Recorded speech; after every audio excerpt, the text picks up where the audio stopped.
Is there something in here about the Leviathan? Hahu Margalo de Yeah. We were that talking about, before? we were talking about the Leviathan. You know what? We'll back it up to 137 because Ted asked us to do what we're holding by. So I'll read it really quickly. It should be where it says the gem Oh, okay. that the Leviathan draws from the depths. Okay, that I got. Hahu Margalo de Ka'apik Leviathan. Yeah. Okay. Everyone has it? Yeah. Yeah. Okay. So the gem that Leviathan draws from the depth called Sigdon. Mima is Avid.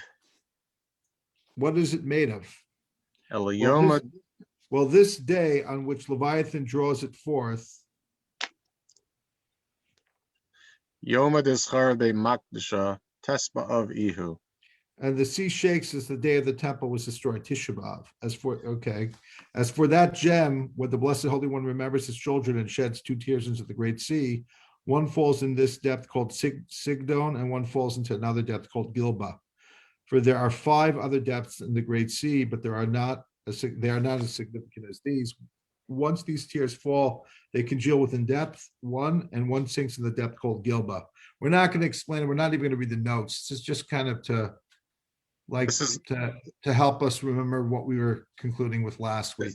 This isn't the Pacific and the Atlantic and the 5 large rivers? This is not that. Yeah, this is the 7 seas or something. Yeah.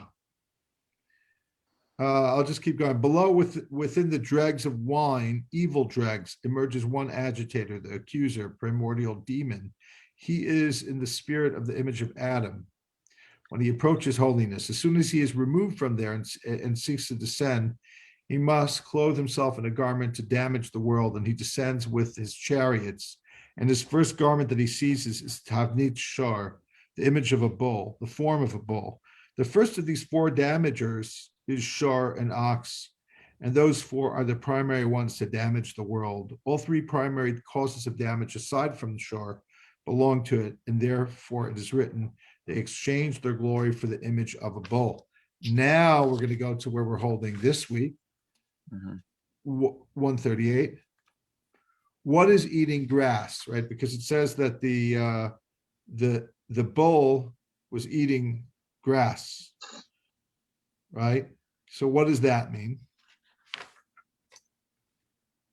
We have already interpreted it, but the essence of the matter is that it has no share in the residue of bread or of the 7 species of grain, and it should not be there. Go ahead, Ben. Mahu ochel esev hadarshina be aval ikara demila mitamtsis halechem velo shivas zine dagan leslie behu chalaka velo yos leila mehevi taman.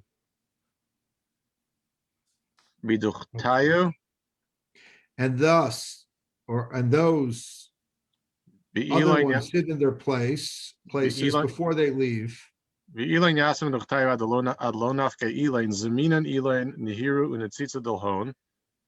are ready, their eyes cannot bear their radiance and sparkle. They move round and round, never still. Okay,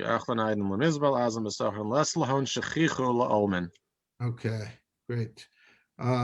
Note 260 and 61, Zev. Note 260. What is eating grass? The demonic power draws sustenance only from grass, not from the various species of grain.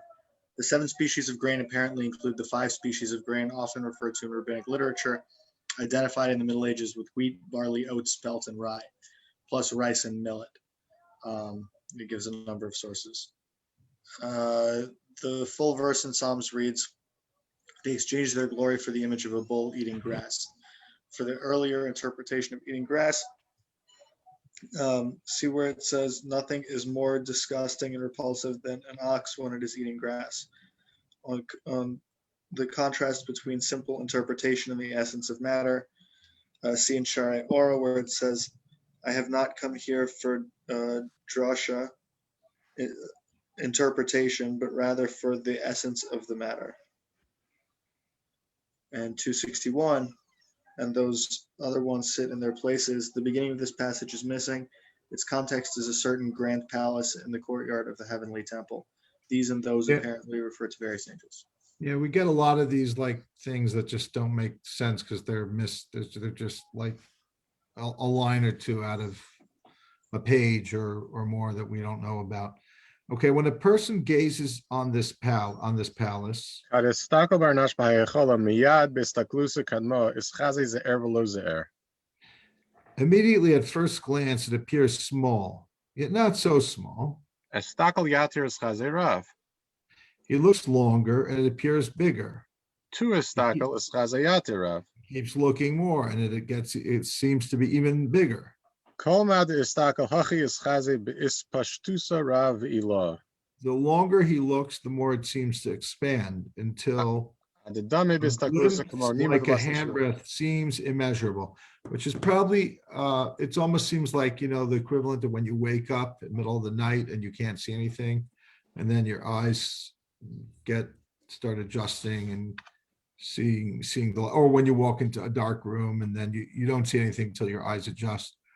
Or in life, you walk into a situation, you really don't know what hit you. And then as you analyze, it's kind of like watching any of those TV cop shows where there's a murder, they have no idea. And then they just start, looking for clues. And eventually they see the whole picture. From a little tiny thing, they have the big picture, which is also probably a reference to the Yetzer Hara. It says those who after everything is said and done, at some point we're all gonna come before Hashem, and the tzaddikim will look at the Yetzer Hara and it'll be like a big mountain, like you scale Mount Everest, and they're gonna be like, wow, how did I do that? And the Rishayim, the wicked people, will look at the Yetzer Hara and it's gonna be like a tiny little thing. They're gonna be like, how did that little tiny thing get the better of me? The question is it big or little? So it's kind of a reference to this thing. The hairbreadth, or also the concept of another parallel to that, which is God says, if you open your heart like a little tiny bit of the ulam, or no, like a hairbreadth, and I'll open it wide like the doors of the ulam. Like there's this kind of like this thing with the little becoming the big, expanding on the little into the big. Okay, let's go on. Many works within whose artistry is unfathomable. Vaden Sagin Lago de Loyadi Umanu de Lahon, Mine Nahara Ezra, Vachomad Ispa. From it shines courtyards and all it contains, besides from the cherubim, whose light ascends to the height of heaven in numerous colors and sparkling flashes. There are 1,575 fruitful vines in this courtyard. What's Okay, great. the gematria of that? 1575. Yeah, what does it mean? David Newton, any idea? No, anything over 100, anything over 1,000, I'm a little weak on. All I know is that Shema Yisrael has a total gematria of about 1,118, and then I'm kind of dead to the world. But if you focus on the number 575, the 1,000 is somewhat irrelevant, or it's relevant, but it's just a multiplier. Thanks, David. It's good to have you. Okay, good. Okay, so let's keep going. The fool hugs his hands. Yater Chovek es Yadav b'Meriru v'Aninu Delay. Now, again, there's a couple themes, and we keep on kind of like going back and forth between them. So this touched on like this heavenly palace theme of the colors and the Beit HaMikdash above, and that kind of that theme. And now we're going to go into another theme, which we're talking about, which is death. And what happens at death? What's the mechanism that the release of the soul and the relationship between the dark side, the other side, the Satan, the Malach HaMavet, and the body. So it's going to go back into that for now. The fool hugs his hands, which is, we'll see, kind of hand holding. I don't know what that means. Ecclesiastes. Isn't there a thing about a person who's passed away that they like they unhook the hands or anything? Like everything is supposed to be pashut. Is there such a Okay, thing? Am I maybe this wrong? is the source of that, because if you're But it's hugging that, your hands, it's a bad sign, maybe. yeah, We'll see. that's bitter. That what's Against his will, mourning bitterly, and afterwards eats his flesh. L'basar ochos b'sara bal karchi. So Leslie if this Rishon doesn't make Shal any sense, don't worry. Just we got to keep reading. It'll kind of flesh itself out. No pun intended. For he has no power to dominate anything else. What benefit does he? We're talking about the dark side, the Sitra Achra, whatever level of the other side, or the Satan. What does he benefit from all this luring? Meaning he's the tempter. So what does he get out of it? Effort and toil. Since afterwards he has only power over what is his, meaning there's a certain dimension of physicality that he has some balabatishkeit, some kind of ownership over, but the rest of us, the rest of our physical beings, and definitely our spiritual beings, he has no connection to. So what's his game? What's his goal, and what is his gain?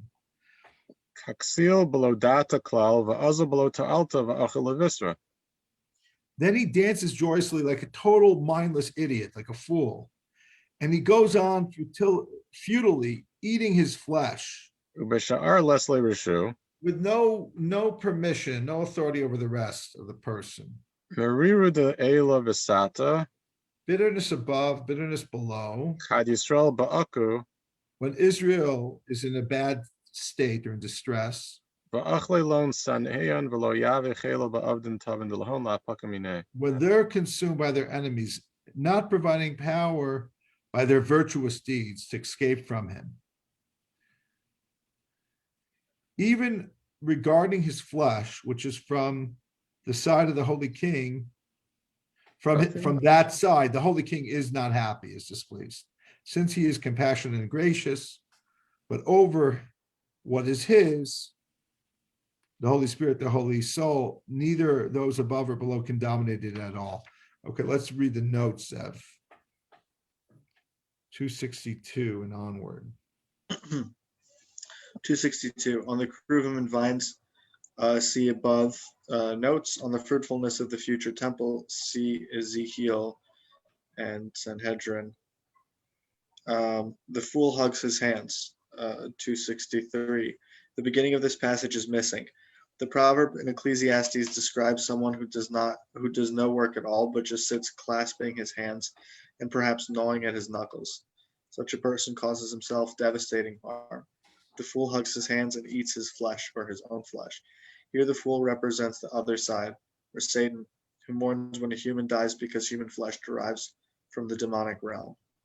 Now, the verse implies that the foolish demonic power consumes his flesh, that is, the flesh of the corpse.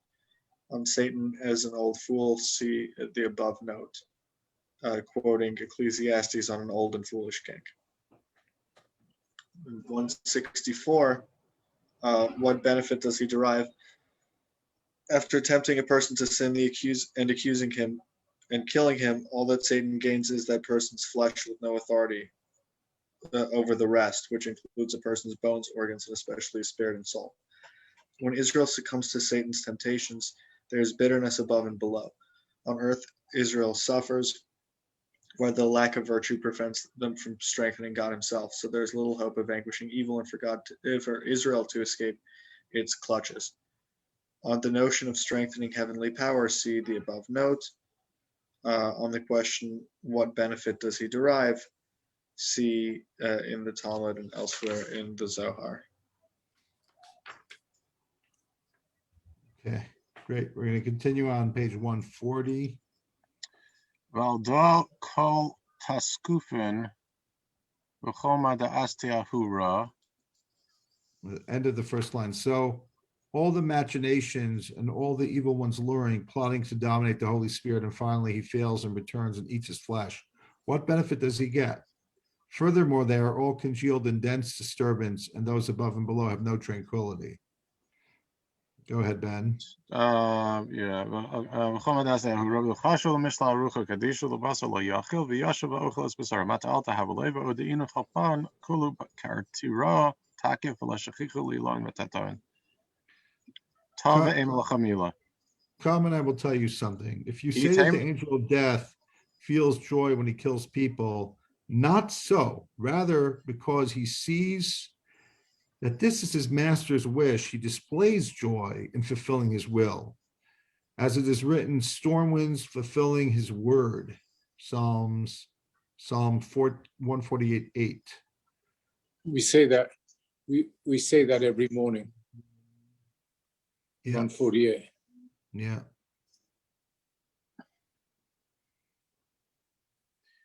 Okay, go ahead, Zev. I mean, Ben. Eitem the Cheder Hula Malach Hamaves Kadkatel B'nei Nasha Lav El Begin the Chamid the Rusa Demari Bekach Achze Garmi Bechedu Lemebad Rusa de Kushabaruch Dechse Ruach Sara Osa Devara Amalei Rabbi Shimon You Azal Meraki Bechad Bekami Nashan. Reb Shimon said to him, but look, he goes dancing joyously in front of women. It's talking about at funerals, so don't get excited. He replied, page 141, a holy pious one, certainly so. To demonstrate before the king that he takes pleasure in his will, but his pleasure is in the women's lamentation. He dances with his ear towards the lamentation. You know, this is a very interesting piece of Zohar here. Is that I mean, Ben, you want to finish that? Yeah, well, the Nation EU rocket Udne Lahaspeda. Okay. There's an interesting piece of before Zev reads the notes, because it's suggesting that there is no real gain. Now the question is, what is the gain of the Yetzer Hara? What's he getting out of it? And Zohar's coming up with like a weird answer, like not real, like, or it's not much. We'll talk about what it is in the next paragraph, but he doesn't really get that much out of it, and he looks happy, but he isn't really happy. So it would almost be like, you know, sometimes you look in at a party and everyone's having so much fun, except those who are actually there.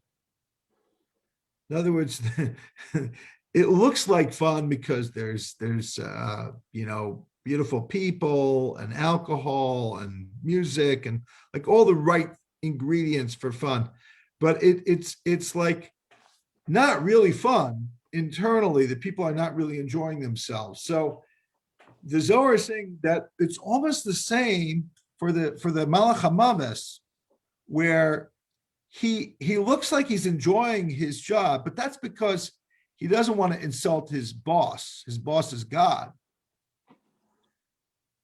You know, but it's almost the opposite of what we normally hear. It's like, of course, the dark side, they do their job not just because it's a job, because they want to do it. And the Zohar is telling us not necessarily the case. Like, David, I don't know if you're raising your hand or just that's how you're holding your hand. I've been to one too many Chabad rabbis, and I'm not necessarily including you in the pack. But what I always hear is that the Yetzer Hara and the Yetzer Tov have an equality to them, in the sense that you have the Yetzer Tov, which is God-given or from birth, but then the Yetzer Hara is something that you have to convert through your lifetime to become basically an advocate as opposed to an enemy. Yeah, this is called iskafia. Iskafia and iskafia. First means you kind of limit its ability to get to you, and then you begin to work on this transformation. But there's another Chabad thing, which actually is kind of based on this Zohar and other Zohars, which is that even that, like, sometimes somebody comes to you and they're part of like a gang, let's say, and they befriend you and they try to get you to join the gang. And you don't want to let that person down because you're their friend. That's a big part of the appeal of gangs, is a sense of belonging, of a, for lack of a better word, a chavra, a community of people. That's a big appeal.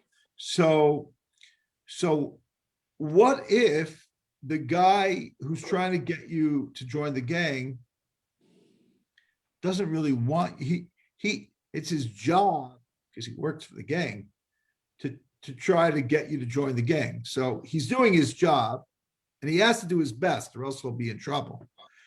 But the part of him that likes you for real knows that you shouldn't really join the gang. He has to do his job because that's his job, but he doesn't, in the back of his mind, he doesn't take real joy if you join the gang because he knows it's going to be bad for you. Is it possible that, because like in talking about the Yetzer Hara, he could not like his job because he actually inherently is evil. And so, but the way it really is set up is that he's only doing his job because God, who is good, sent him to be evil. And that's not even evil enough for him. Or is it he doesn't want to be evil? That's an interesting twist, which Ben is saying, which is Zohar actually sometimes takes Ben's side, but not here. Like the Zohar goes back and forth. It seems to like kind of reverse itself when it comes to evil. My good friend Nathaniel loves that part of the Zohar that Ben is talking about, where the evil seems to not really fully be under God's command. Like it's ultimately under God's command, but it has like its own thing going to some degree in that conception. So it doesn't like fit in with this on a simple level. This is it's almost like Shammai and Hillel, it's like a debate within the Zohar, even though we don't like to learn Zohar like that, as if different opinions within the Zohar. But on a pshat level, it seems to be a different opinion. Yeah. So you have to be careful on this Zoroastrian thing, right? I mean, the dualism side is just too compelling here. Yeah, I mean, it's not Zoroastrianism, but there's an element which is similar in that Zoroastrianism believes in a force for good and force of evil, like a god of light and I don't know if they call it a god of darkness or something, but like almost equal opposing forces. The Zohar doesn't believe that the dark side is like a god. It doesn't, but it believes that it has kind of its own energy, but not today. Today it's just working, and it doesn't want to even be successful. But it has to pretend that it wants to be successful. I think there's also this hint that it says that, where did it say that the Satan is sad when you die because flesh comes from the demonic side. So maybe that's why the Malach HaMaves doesn't like doing his job, because then you die and the flesh is going away now. No, well, but that's the next paragraph. But that actually he does get a little bit of benefit from, but it's not like, but it's almost like stupid. Like it's like, so who cares? Like he's eating himself. Like if I would say, meat tastes good, I'm made out of meat, let me eat myself. Dumb. That's like the stupidest thing to say. It's technically true, but you're eating yourself. You're like, you're not even a cannibal. You're what's a cannibal who eats himself called? Self-immolating cannibal. A dead cannibal. David Barrett, what's it called again? A self-immolating cannibal. Yeah, and that would be like a bad way to. That's why there aren't that many of them. It's a terrible name. That's not that you call a living to be right. So that's that's another point that's coming. Let's go back. Why don't we read the notes, starting from what is it, 266 or 216? Where were we holding? From 265. 265. Go ahead, Sav. So even regarding his flesh, God is displeased that the other side derives any pleasure at all from a person's death, even his flesh, that is the dead person's flesh, deriving from the demonic realm. Machinations renders taskupin, which may derive from Targum Yonasan, Judges, where Tuskapa renders Tana, pretext. Alternatively, Tuskupin may mean accusations or false Tiny, accusations based on Targum Onkelos, where Tuskupe Milin renders alias Devarim, accusations of misconduct, namely of sexual misconduct made by a husband against his wife. And 266, they're all congealed in dense disturbance. The subject they is uncertain, apparently referring to powers of the other side. In disturbance renders Be'atira, here Atira'a may be based playfully on the root ayin resh, undermine, upset, demolish. And storm wind fulfilling his word, symbolizing the angel of death. That's the next note, 267. On the identification of the angel of death with Satan or the other side, see Baba Basra in the name of Reish Lakish. Satan, the evil impulse, and the angel of death are one and the same. The full verse in Psalms reads, fire and hail, snow and smoke or fog, storm wind fulfilling his word. Okay, the next note is interesting. I mean, they're all great. Yeah, so this is on Rabbi Shimon said, on the note of dancing in front of the women. He reminds the spiritual messenger that the angel of death dances before female mourners returning from the cemetery. See brachas in the name of Rabbi Yeshua, son of Levi.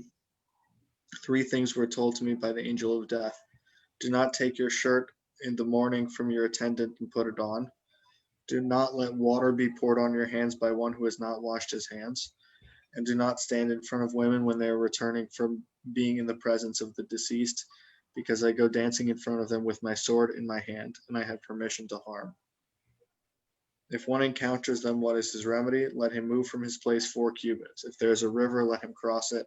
And if there is another road, let him take it. And if there is a wall, let him stand behind it. Otherwise, let him turn his face away and say, Hashem said to Satan, Hashem rebuke you, O Satan, until they have passed by. Mm-hmm.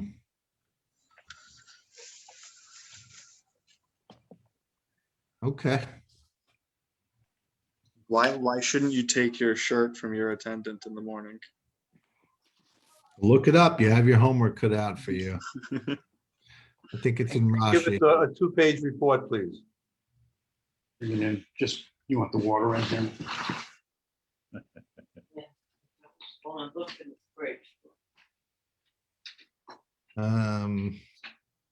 Amarle ihaki. Yeah. He said to him, Amai azava ase al barnash la'ela va'atkar lachovoi. if so, why does he go out and accuse a person? We're on 141, the third line, fourth line. Why does he accuse a person above, mentioning his sins? Like, why is he trying? If he doesn't get much out of it, he's not really happy. So why does he try to hasten people's death? You pour a little out. He replied, Amarle begin the iu zakenu ksil v'chashav lemishla al rucha. because he's an old fool, planning to gain power over the spirit. V'kolti ufta beginning He doesn't know that he's not going to succeed. Craving only that. In the end, he has power only over what is his flesh. Thus it is written, his mischief recoils upon his own head.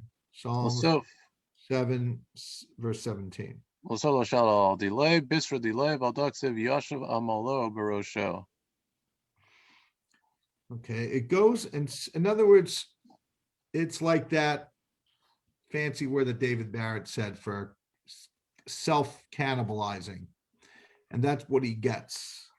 It goes and seeks to convulse the world. Water Water rising from other depth, threatening to flood the world. Those tears are boiling, hotter than any fire in the world. Umigo tokef dertichu delhon akvumaya goyama denikpe. From the intensity of their boiling, waters congeal in the gelled sea. Bilmali deramas kuchabaruchu chad neshiva mesitra dabram. Muda delay. Keep going. We're moving faster, so just read a bunch of things. Keep going. I don't know. I'm right where you are, so you may have something. I know. I want you to keep going. Okay. I don't want to do a little bit at a time. Okay, fine.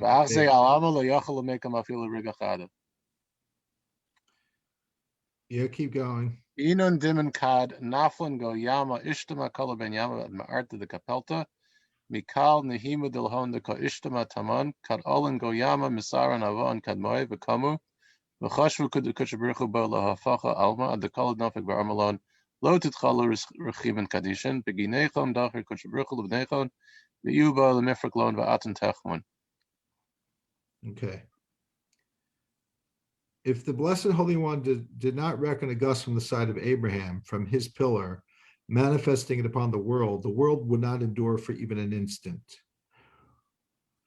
When those tears fall into the sea, a sound is heard amid the waves, reaching to the cave of the Machpelah, because remember, it's about Abraham here.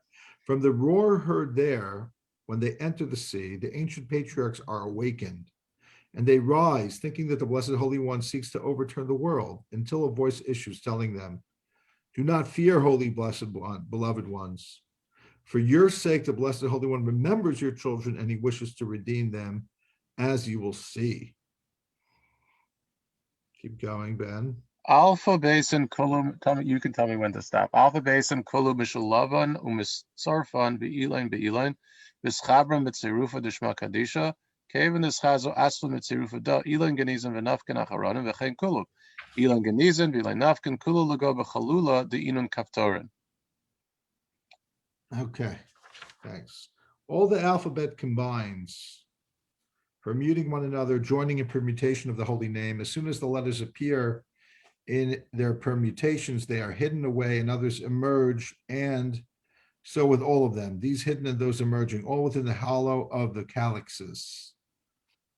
How does this connect to what we read right before that in any way? Well, there's something, no, it doesn't actually. There's the connecting paragraph or more is missing. Very choppy. That's why I kind of wanted to a few weeks ago say, if we don't just finish Rav Mesivta, at least let's just fly through it, because it's choppy even close to the beginning where it has these different themes, but they're not like there's stuff missing to connect them. This sounds like. Did you go from this? You're on page 142, right? 141. We're on the bottom of 141. Okay, I'm sorry, I missed the calyxes. Okay, sorry. Excuse me. This paragraph sounds like it's like in one word, the world. Like this is like creation and the way things just like an operating system of like letters and bums. Yeah, I mean, we've been doing Sefer Yetzirah, which is this part of the Zohar is actually almost like a direct quote of the Sefer Yetzirah, this thing about the permutations. But yeah. But it also reminds you of the old maiden and the young maiden and the donkey driver, because is to see is that she takes a word out and beckons him, right, and then she quickly hides it away again. Yeah. So where's that here? The hiddenness, hiding and emerging. That one. The hiding and the hiding and revealing. Yeah. That's a big part of the Zohar is this hiding and re-emerging. Yeah, we'll see that. We see that here. Yeah. Why don't we do the notes from 269, I believe. Zev? Yeah. 269, but his pleasure is in the women's lamentation, since he too mourns over the body of the deceased whose flesh derives from him. So it's quite the opposite of him rejoicing over the death. He's happy that there's mourning going on. That's an interesting expression. Somebody who's happy that there's mourning isn't necessarily happy that in death, but happy that the person is being remembered. Okay, 270. If so, why does he go and accuse a person? If the angel of death or Satan mourns over the death, then why does he accuse the person, thereby hastening his death? 271, over what is his flesh? Over what is his flesh? The other's flesh of the flesh of the other corpse, the flesh of the corpse deriving from the other side. 272, it goes and seeks to convulse the world. This passage belongs with the account above at note 258, describing the two divine tears falling into the great sea. The subject, it refers to the sea. The threatening waters are subsumed only by manifestation of chesed, symbolized by Abraham. On the divine tears, see the other note up there. Okay. 273, reaching to the cave of Machpelah, where the patriarchs and the matriarchs, except for Rachel, are buried. And 274, all the alphabets combined. The beginning of this passage apparently is missing. The clause joining in permutation of the holy name likely refers to a long series of combinations, between each letter of the alphabet and each letter of the name Havaya. Calyxes renders Kaftorin. Okay, great. Calyxes are crowns. What's? Sorry, my English is not that great. David Barrett, Is it a we need your flower? help here. A flower? What's a calyx? No, I guess I should just Google it, right? That's got my- me. What's a calyx? it is a flower, but we learned it a few weeks ago. Ah, okay. Flower it is. Yeah, it's a flower. A cup-like flower, I guess. I guess it's like okay, so I guess that's the way flowers are. They are cup-like. Such a pretty word, calyx. Interesting word, yeah. Yeah. Okay, let's keep flying. Two parachet tlas. 142. Go Should I do ahead. like the whole paragraph? Yeah, yeah. Two parachet tlas zimnim biyoma ba'avir v'nafka labar v'kaima shema ba'ar ba'asvan talyam ba'avir shatu palga l'basar ganazda miyad nafet b'go avir mechalula delay shema desracer asvan parach v'salya ba'avir shata chada v'lo yater l'basar ganazda v'nafka miyad serufa da asvan acharanin shema de chaf or chavbez asvan v'salyan ba'avira shata achra v'agnes miyad nafka asvan mechalula achra Shmo de Tmanya ve'esr nasan, Masatran kulu b'Yisrayu, v'kaime shatu palga, v'agnes da, umyad nafki talia ba'avira, Shmo de esr v'chamesh asan mitzirufai, v'kaime shatu tlas, righe, nafke asvan da arban usrein, asvan la'oma, kaima shemohan. El asvan kulu lo mishtache la'olmin, balte u'minatzitze lavar, v'salki v'nafte, lesman diachal l'kaima b'hu, bar Mashiach b'torach sagi. Dogon is labasar de kaima train, shatin ve'estrin usrein regon, v'haishma galifa de ayin beis asman kanafik, v'kaima v'sala ba'avir, shatu palga kolhane shimon lanafke, v'los chazan, elozim nachad b'yoma, aval inon alpha basin is chazan parcham avira, mitzdarfin ilan be'ilan tlasim and b'yoma. Okay, It's a lot going on. yeah. Let me read. Okay, very good. Good stuff. Yeah. Talk about letters, lots of combinations, a lot of different amounts of letters. Furthermore, they fly 3 times a day in the air, shooting forth, and the names stand in 4 letters, suspended in the air for an hour and a half. Afterwards, this is hidden away. Immediately, there issues from the air, from its hollow, the name of 12 letters, flying, suspended in the air for 1 hour, not more. Afterwards, this is hidden away. Immediately, there emerges a permutation of other letters, the name of 20 letters, suspended in the air for another hour. This is hidden away, and immediately letters emerge from another hollow, the name of 28 letters, all adorned with their crowns, standing for an hour and a half. This is hidden away, and immediately there emerges, suspended in the air, the name of 25 letters in their permutation, standing for an hour and 3 minutes. Mystery to me. Letters of 42 letters emerge, enduring forever. None of the letters ever were on Amud, Kuf, Ayin, Gimel, Amud Aleph, 173a, subside, protruding, sparkling forth, ascending and descending. No one can comprehend them except for the Mashiach with great effort. This is hidden away after standing for 2 hours and 22 minutes. Then the engraved name of 72 letters emerges, standing suspended in the air for an hour and a half. Okay, let's see. We really need one of the Pirushim on this. Like this, the Matuk Midvash, which I have somewhere, but I didn't have time to find it. But go ahead, Zev, and read from note 275. 275, the name stands in 4 letters. The 4-letter name of Havaya.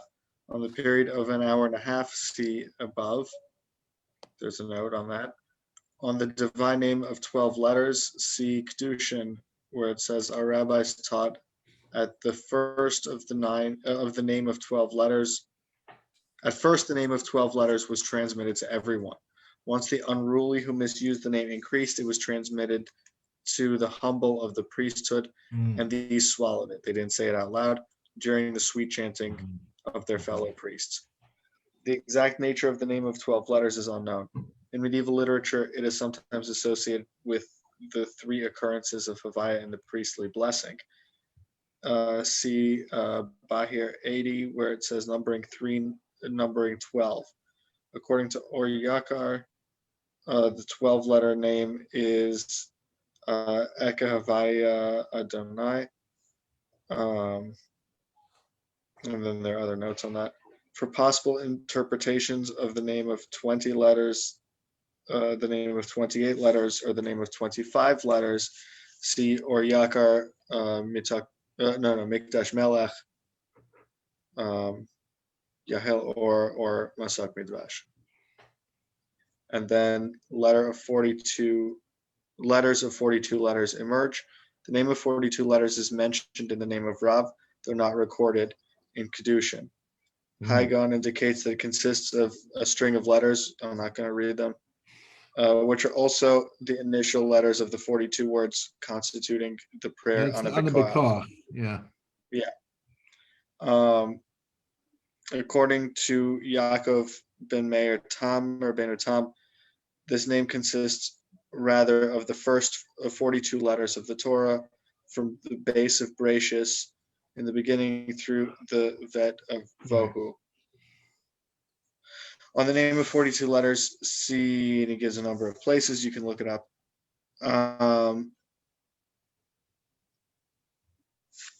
The complex name of 72 letters derives from the 3 consecutive verses in Exodus describing the scene at the Red Sea. The angel of Elohim, who was going before the camp of Israel, moved and went behind them, and the column of cloud moved from before them and stood behind them, and it came between the camp of Egypt and the camp of Israel, and there was the cloud and the dark, and it lit up the night, and one did not draw near the other all night. And Moses stretched out his hand over the sea, and Havaya drove the sea with a mighty east wind all night, and he turned the sea into dry ground, and the waters were split. Remarkably, each of these 3 consecutive verses contains the same number of Hebrew letters, 72.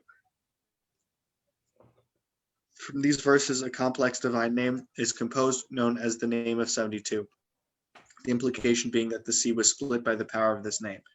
The name contains 72 triads, totaling 216 letters, formed according to the following pattern. The first letter of the first verse, the second letter of the last letter of the second verse, the first letter of the third verse, forming the first triad.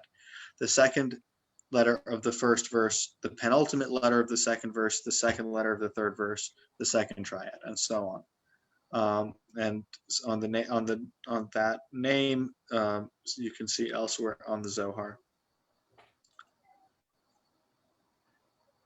You know, there's something beautiful about the Zohar.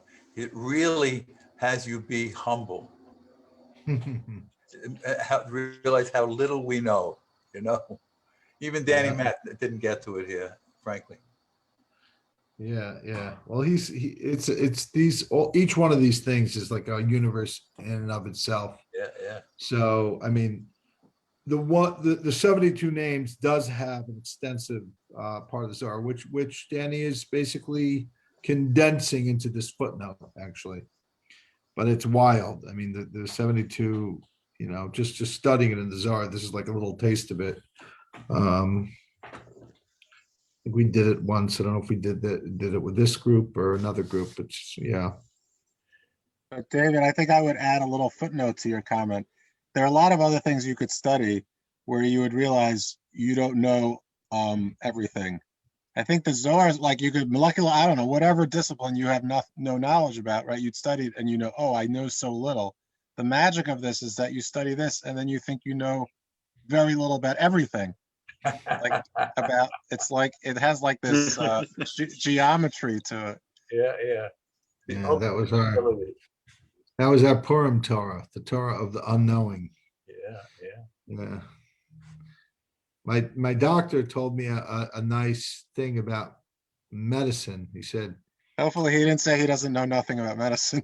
no, he said, as long as the earlier doctors thought they knew, they didn't like reassess how to treat somebody scientifically because they had whatever medicine was handed down to them. He said there was a time where they finally realized they didn't know what they were doing. So that's when they started listening to patients and doing nothing and learning, you know, and then eventually what we call medicine today developed out of the not knowing. So it had to go through this phase of not knowing to get to more knowledge. And it probably will have to do that again at some point. So the not knowing is important, you know. That's what Shlomo used to say. He used to lift his hands up and say, "Why do we know? Why do we know?" What do we know? Yeah. That's a big part of the Mashilach, is that idea. But it's really at the core of Kabbalah. Yeah. So thank you, David. Let's continue with page 143. Okay. All these names emerge and appear only once a day, but those alphabets appear flying in the air, permuting one another 3 times a day. When the letters of the alphabet fly, some fly from here and some fly from there, all combining. When the head of the academy descended there with the Mashiach, he saw in the permutations of alphabets letters such as Daniel saw, the Mem, Sof, Tov, Vav, Samach, Nun, Kuf, Pei, Yud, Aleph, Lamed, Resh, Nun. For every Shabbos Eve, as Israel sanctifies the day below, why don't you go ahead and read that, Ben? I think I have something very different, but I'll read it. But I don't think it's the same. Something is not 100% kosher. But let me just read. Okay. So Miyad Nafki Talia Ba'Vira Shma de Esrim Chamish Asim Mitzurufay V'Kayim Shatu class. 1 second. Maybe I'm in the wrong place. 1 second. Keep going. Oh, I see. It's like we did that already. But yeah. Baalte Menatze Labar Vesalke Benachti Lesman Diachal Kaima Ubar Mashiach Betorach Sagi Dagon is Labasar the Kaima train Shat and Ve'esrenu strain Regoin Vahaishma Galifa the Ayin Bez Asman Kanafik V'Kaima Vesalia Ba'avira Shatu Palga Kalhani Shmohan Lo Nafke V'Lo Schazan El Zimna Chada B'Yoma El Ina Nafam Bez in the Schazan Parchim Avir Musafan Ilim Be'ilain Tlas Zimnin B'Yoma Kat Parchin Asman the Alpha Base in Ilim Parchim Mikan B'ilam Mikan and Mitzdarfim Kulu Kad Nachis Taman Rav Mesivta Share Mashiach Chama B'Tzirufat Alpha Besa Asman Kama Chama Daniel Te'inon Mamtus Namkafe al-Laran. Okay, good. Yeah. We're at the same place now. Yeah, same place. But every Shabbos Eve, as Israel sanctifies the day below, a herald proclaims in all four directions, assemble, camps of the world, prepare the holy thrones. Who has seen this joy in 390 firmaments, countless princes and rulers gathered to their stations? Okay, notes 277, 278, Sev. 77. Am I here? Can you hear me? Yeah. Okay, 277. When the head of the academy descended there, to the earthly Garden of Eden. According to the book of Daniel, at the lavish banquet, King Belshazzar of Babylon became frightened when he saw a disembodied human hand writing certain words on the plaster of the wall of his palace. After none of the king's wise men could read or interpret the writing, the queen suggested that Daniel be summoned. He proceeded to read the words Mene Tekel Parsin, which he interpreted for the king. According to Shmuel in Sanhedrin, the words were not written normally horizontally, but rather vertically in 5 columns of 3 letters each. The first column read from top to bottom, Mem Nun Aleph. The second read Mem Nun Aleph, and the third read Taf Kuf Lamed. The fourth Vav Pei Resh. The fifth Samach Yud Nun. Horizontally, the formula appeared as the 3 words of 6 letters each on the 3 consecutive lines. Mem, Mem, Tav, Vav, Samech, Nun, Nun, Kuf, Pei, Yud, Aleph, Aleph, Lamed, Resh, Nun. The passage here belongs with the passage above notes, of which this seems to be a continuation.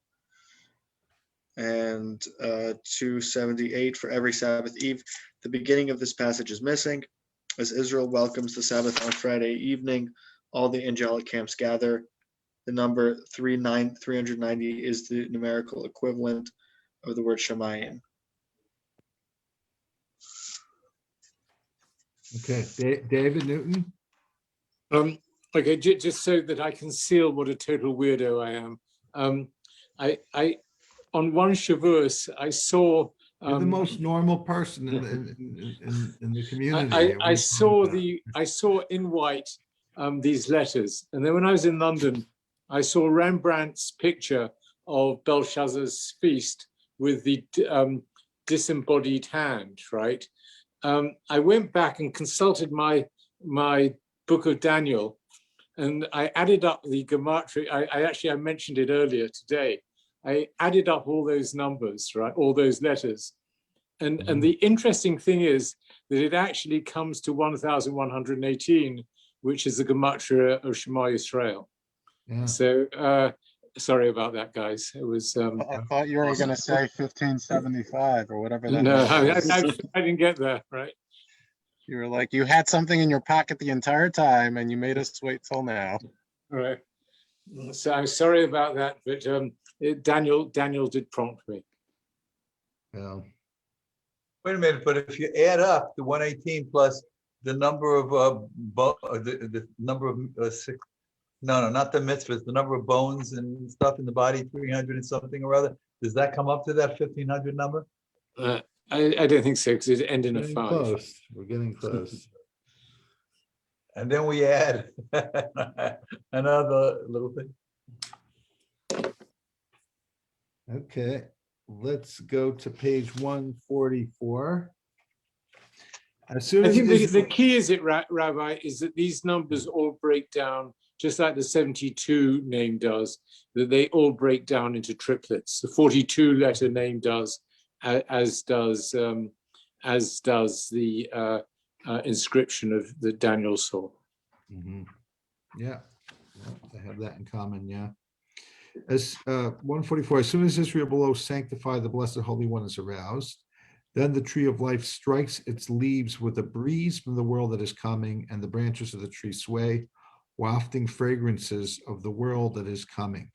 The tree of life is aroused and generates holy souls spreading over the world. Nevertheless, souls emerge and souls enter. these stimulating those. These emerge and those enter, and the tree of life is in joy. Then all of Israel are adorned with crowns of those holy souls, all of them in joy, in tranquility. Every Shabbos, they feel that joy and tranquility. And similarly, the righteous in the garden, I'm on 145, all of whom ascend and revel in sublime delight of the world that is coming. Guys, everybody put on your seatbelts. I'm just going to read to the end now, okay? Come and see, when Shabbos enters, souls descend to settle upon the holy people, and souls of the righteous ascend on high. It's beautiful. When Shabbos departs, souls ascend, those that settled upon Israel, and souls descend, those souls of the righteous. As soon as all of those souls that settled upon Israel ascend, they stand in their image before the Holy King. And the Blessed Holy One asks each of them, what innovation of Torah did you discover in that world? Happy is the one who utters an innovation of Torah in his presence. How much joy he generates. The Blessed Holy One gathers his family and says, hear the innovation of Torah uttered by this soul and of so-and-so. They all confirm that the words, that word in two academies, they below and the Blessed Holy One above seal that word. Come and see, when a word is innovated in Torah, a soul descending on Shabbos engages in those new words and ascends on high. The whole celestial family listens to that word. The holy chayot, living beings, increase their wings, clothe themselves in wings. Page 146 is beautiful.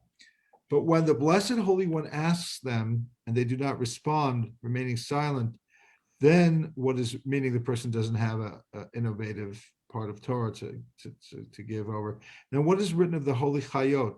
Be'omdim, when they stood still, their wings slackened. Ezekiel 1:24. It is said, for Amdu, they stood and no longer responded. That's in Job 32, verse 16. As he opened it, all the people Amdu stood. Now you might ask, what is silent? Why is silence called standing? Well, in speech, there are members moving: heart, lung, windpipe, tongue, teeth, lip, and flesh. And in silence, they stand in their position without moving. So it is standing, being still and standing, right? And for Rav Hamnuna said, may he send you help from the sanctum, sanctifying of the hands. And from Zion, may he sustain you. Hamotzi, he brings forth bread, which sustains a person's heart. May he recall all your grain offerings, all to include something else, namely the final washing of hands. This is very into the blessings and the mitzvot associated with eating food and these deeper meanings, obviously. And your ascent offering, may he relish, Selah, Birchat HaMazon, the grace after meals. If you do so, may he grant your heart's desire, and all you plan may he fulfill. And on Shabbos, Mikadesh, from the sanctum, Kiddusha Rabbah, the great sanctification. That's a Kiddush day. Friday night and Kiddush day are the two Kiddushim we make. On account of the world, the righteous were crowned in the Garden of Eden from one Shabbos to the next. Page 147. He opened again and saying, ascend to the lofty mountains. 173b, if you're following in the another volume. O herald of joy to Zion, raise your voice with power. O herald of joy to Jerusalem, raise it, have no fear, announce to the cities of Yehuda. That's Isaiah 40, verse 9. A lofty mountain, surely Mount of Yerim, the site of Moshe's burial. They've already established that Shekhinah will ascend here and announce the good news to the world, but it includes all. O herald of joy to Zion. Chefzibah, wife of Natan, son of David, who is a mother of the Messiah. Menachem, son of Amiel, she will come forth and announce the good news, for she is the category of herald of joy to Zion. Page 148. A voice will be heard in the world, and two kings will be aroused to wage war, and the holy name will emerge over the world. What will she announce? Behold, Havai Elokim comes in might, and his arm wins triumph for him. See his reward for him, his recompense before him. Isaiah 40, verse 10. See, his reward is with him, for the Blessed Holy One will proclaim to the entire celestial family, assemble and hold court. Whoever has surrendered his soul to sanctify my name, what is his reward? And they will reply, such and such. Whoever has suffered many revilments and curses every day for my sake, what is his reward? They will reply, such and such is reward. Whatever has been punished every day for my sake, what is his reward? They will reply, such and such. As it is written, see, I reward it is for him, his recompense before him. What does it mean, pu'ulato, his recompense? It is written, how abundant your goodness that you have hidden from those who revere you. Pa'alta. For that you have wrought for those who shelter in you. This is Pa'alta, his recompense. What is meant by before the eyes of humankind? Well, before the eyes of the nations of the world, that you have hidden. It's right, going to go through all of these things and interpret them. What is meant by tzafanta, you have hidden? Now, who could rob or seize with his hands what he wishes to give, that it could be written that you have hidden? But go and see the compassionate deeds performed by the Blessed Holy One. With that by which he strikes, he provides healing. With that does he strike, with his left. With the right he draws near, with the left he strikes. Yet with that by which he strikes, he provides healing to the world. Mitzafon, from the north, evil will be let loose. From the north he strikes, since from there issues all judgment and all harsh decrees. Yet there abide all the fine rewards and benefits that the Holy One, blessed be he, intends to bestow upon Israel in the time to come. The Blessed Holy One will cast on the north, page 149, saying to it, in you I have placed all the benefits and fine rewards for my children who have suffered so many calamities in this world for the sanctification of my name. Give the fine reward that I entrusted to you. As it is said, I will say the tzafon to the north, give, and to the south, do not withhold. Isaiah 43, verse 6. Now, this is the correct manner. Surely all blessings are from the south, and all goodness of the world issues from the south. Yet, he says, do not withhold. However, in that time, the Blessed Holy One will awaken Abraham and say to him, rise, for the time has come for me to redeem your children and to grant them a fine reward, for they have suffered in exile. Since Abraham was involved in their being sold, as it is written, unless the rock has sold them.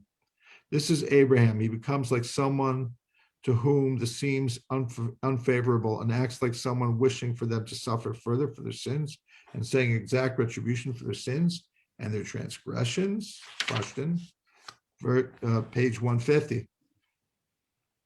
The Blessed Holy One says to Abraham, I know that everything you said was merely on the surface. I too will be on the surface. Do not withhold. I want to pacify you regarding your children. Do not deprive them of benefits. Do not deprive them of fine reward. They have suffered so much for their sins. Thus I will say, let Safon to the north give, corresponding to that Safanta that you have hidden. This is the utterance that she will announce. Furthermore, she will announce good news a second time when Shekhinah ascends the lofty mountain and then goes to inform the patriarchs. Immediately she will go to Jerusalem and see it in its destruction. She will enter Zion and then shriek, a scream as before over her dwelling place and her glory at that site.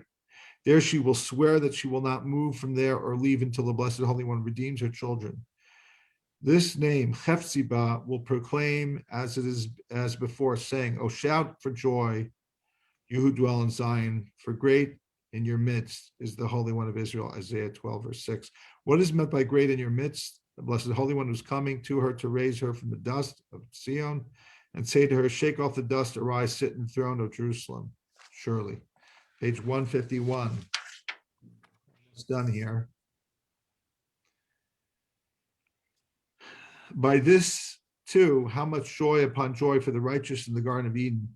So happy is one whose Shabbos soul bears witness to the innovation of Torah in the presence of the Holy King. For the Blessed Holy One, his whole family and all the souls of the righteous in the Garden of Eden are crowned with that word. Furthermore, I have heard a holy lamp. How the person's father is adorned with such glory upon glory, crown upon crown. When the Blessed Holy One says, gather to listen to an innovation and new words of Torah, and the name of so-and-so, son of so-and-so, how many kiss him on the head?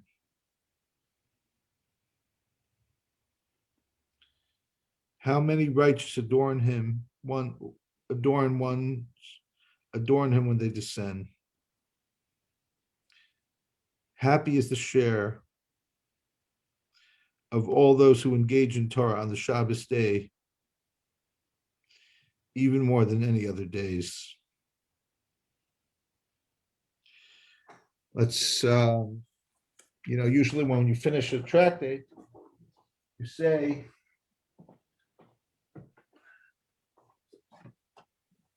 a Siyum.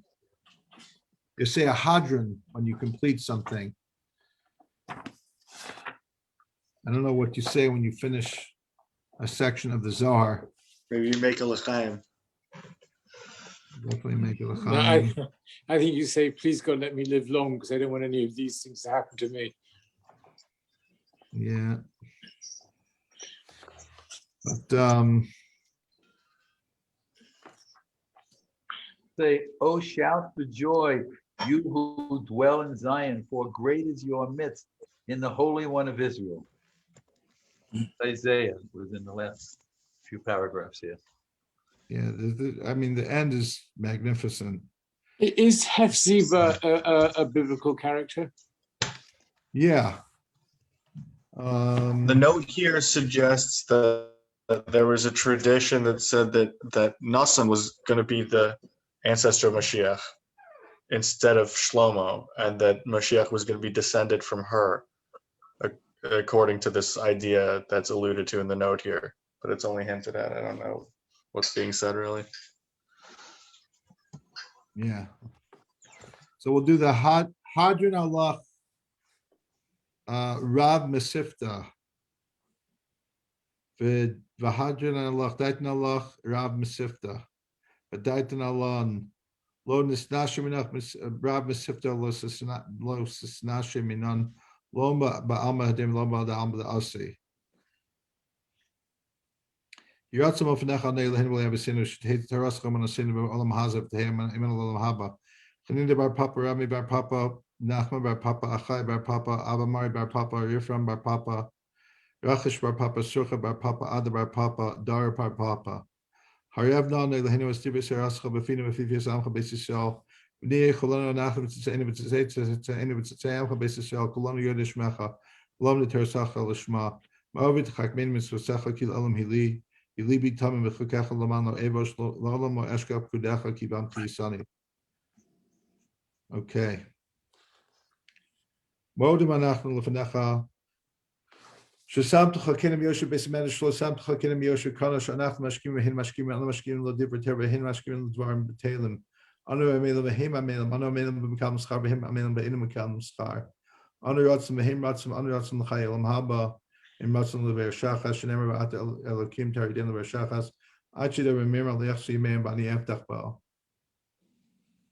May it be your will, God, that just like we finished the section of the Zohar known as Rav Mesivta, you should also help us to begin and conclude other sections of Zohar and other Svarim, to complete them, to learn, to teach, to guard, to practice, to fulfill all the words of Torah with love, and the schus of the Tanaim, the Amoraim, and the Talmidei Chachamim, and the people in the Zohar should stand for me and my family and our families, that the Torah should not be forgotten from our mouths and our family's mouth. And we should, when you walk, the Torah will guide you. When we lie down, it'll watch over you. And when you wake up, it'll speak to us. For because of me, the Torah, your days will increase and years will be added to your life. Long days in your right hand and your left hand are wealth and honor. Hashem will give might to his people. Hashem will bless his people with peace. That is because in this chus that we made an effort to finish it, even though we almost didn't, but thank God we did. And now we should definitely take an opportunity to keep learning as well as to continue new things. Hopefully we'll do safe. We'll start Sefer Yetzirah. We'll go back to Sefer Yetzirah next week, God willing. Can't we do Rav Mesivta